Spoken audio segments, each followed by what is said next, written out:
Seria Regăsirea puterii interioare. Depășirea caracteristicilor care ne fac slabi. Intro. Cine ai fost înainte să te pierzi?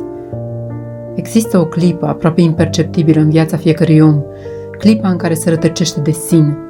Nu se întâmplă printr-o lovitură bruscă, ci printr-o sumă de renunțări mici, tăcute, făcute din frică, din dorința de a aparține, din nevoia de a fi iubit.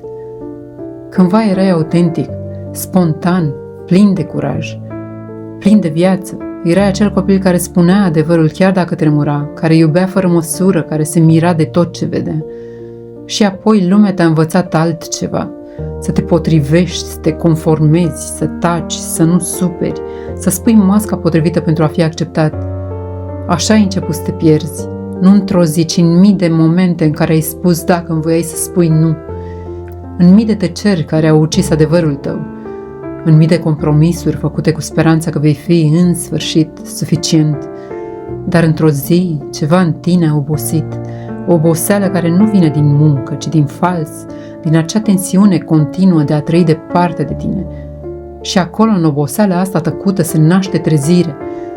Regăsirea puterii interioare începe cu un adevăr simplu. Nu ești pierdut cu adevărat, doar te-ai acoperit cu straturi de frică, de rușine, de îndoială. Puterea ta nu a dispărut, a adormit, așteaptă să o chemi înapoi.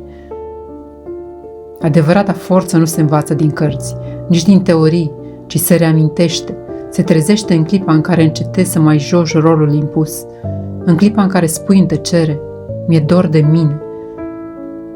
Această serie este o chemare, nu către perfecțiune, ci către prezență, nu către control, ci către curgere, nu către un eu ideal, ci către tu, cel adevărat. Vei fi invitat să te uiți cu sinceritate la toate locurile din tine unde ți-ai pierdut puterea, la tiparele care ți-au furat energia, la fricile care te-au făcut mic, la vocea care ți-a spus că nu meriți, dar și la lumina care a rămas acolo, tăcută, neschimbată, indiferent cât ai rătăcit. Pentru că da, oricât de departe ai mers, nu te-ai pierdut cu adevărat, ai rămas în tine așteptând să te întorci. Când începi să te reconectezi cu acea parte, observi că nu seamănă cu ceea ce ți s-a spus. Nu e forță de dominare, ci de claritate, nu e control, ci încredere, nu e orgoliu, ci demnitate. Puterea ta interioară e liniștită, e blândă, dar e imposibil de clintit. Și atunci totul se schimbă. Nu mai cauți aprobarea celor din jur, nu te mai rogi de viață să te accepte, nu mai trăiești din reacție, ci din prezență.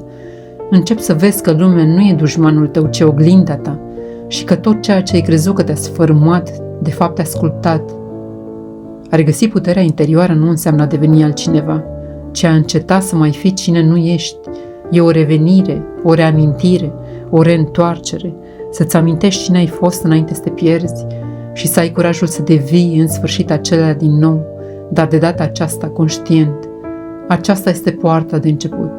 Urmează un drum care nu te va face perfect, ci real. Și acolo, în realul acela simplu și profund, vei descoperi ceea ce a fost dintotdeauna acolo, puterea ta,